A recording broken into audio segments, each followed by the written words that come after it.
तो ईरान और इजरायल के बीच जारी तनाव का असर अब भारत के बाजारों पर भी देखने को लगा है। खासकर सावन मास और आगामी त्योहारों को देखते हुए सेंधा नमक और ड्राई फ्रूट्स के दाम तेजी से बढ़ रहे हैं। प्रयागराज के थोक बाजार में हमारे हमारे रिपोर्टर सैयद मोहम्मद आमिर ने ग्राउंड पर जाकर व्यापारियों से जब बातचीत की और जाना कि आखिर क्यों खाड़ी देशों से आने वाले इन जरूरी वस्तुओं के दाम आसमान छू रहे हैं, उसके बाद पता चला कि यहाँ पर जो व्यापार है, वो जो व्यापारी हैं वो लगातार इस नमक के दामों में इजाफा किए हैं और ड्राई फ्रूट्स की जो कीमतें हैं वो 20 से 25% तक इन दामों में उछाल देखा गया है।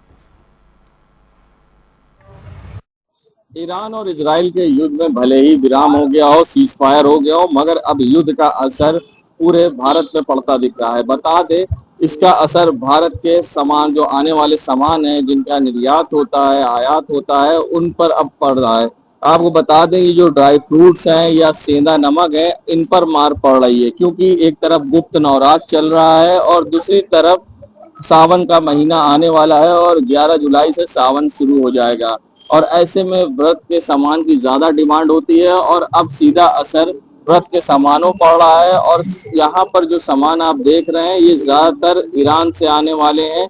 और सबसे बड़ी बात है, हमारे साथ दुकानदार हैं, खलील हैं, हम उनसे बात कर लेंगे कि किस तरह से ये असर हुआ। ये बताइए, जिस तरह से ईरान और इजराइल के बीच में युद्ध हुआ है और ये सामान है, ड्राई फ्रूट से आते हैं, अब वो महंगे हो गए, क्या इसका सीधा असर पड़ रहा है? इसका सीधा दर देखिए कस्टमर के ऊपर पड़ रहा है, क्योंकि ईरान और इसराइल का जो युद्ध शुरू हुआ है, जैसे हमारा आप सेंधा नमक देख लीजिए।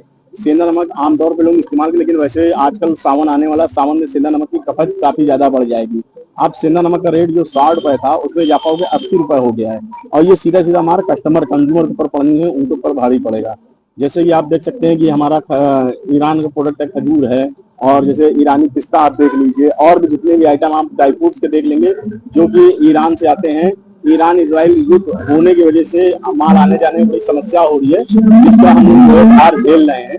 आने वाले टाइम में ये लग रहा है कि और 20% रेट का इजाफा हो जाएगा, जो कि हर दुकानदार अपने पास जो स्टॉक लेके चलता है वो 15 से 20 दिन या 10 से 15 दिन, होलसेलर 15 से 20 दिन, लेकिन माल आने में इसमें काफी दिक्कतें हो रही है। सामान की बिक्री पर असर तो पड़ रहा है, साथ ही ऐसे में जो खरीदने आते थे लोग, अब बिक्री पर कितना असर है, क्या कहिएगा? बिक्री पे भी काफी असर पड़ा है। जो हम लोगों की सेल जो है लगभग 20% कम हो गई है। मतलब जो सेल होती थी, जो लोग ले जाते थे, अब काफी ज्यादा रेट के इजाफा बढ़ने की वजह से काफी लोगों की सेल पे असर पड़ा है। देखिए, यहाँ पर सेल पर असर पड़ा है। कुछ लोग यहाँ पर ग्राहक हैं, हम उनसे भी बात करने की कोशिश करेंगे। ये बताइए, आप लोग जो सामान खरीदने आते हैं, इस समय जो युद्ध के बाद सामान महंगा हुआ, कितना असर पड़ रहा है जेब पे?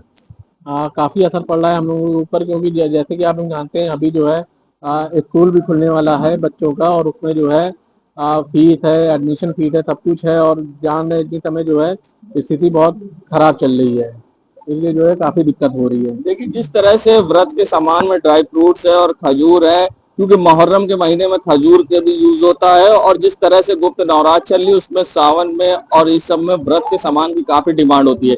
जिस तरह से युद्ध विराम भले ही हो गया है, मगर जो वहां से सामान आते थे, वो सामान अभी पूरी तरह से आ नहीं पा रहे हैं, और जिसकी वजह से ये रेट बढ़ा, और सीधी असर अब इसकी सीधा जो सामान खरीदने वाले ग्राहक हैं, उनकी जेब पर भी दिख रहा है। और ऐसे में सभी को परेशानी का सामना करना पड़ा। अगर बात करें दुकानदारों की, तो उनका कहना है कि अगर स्थिति सामान्य नहीं होती है तो ये रेट आगे और भी बढ़ सकते हैं। वीडियो जर्नलिस्ट सामू कुशवाहा के संग सैयद मोहम्मद आमिर, प्रयागराज।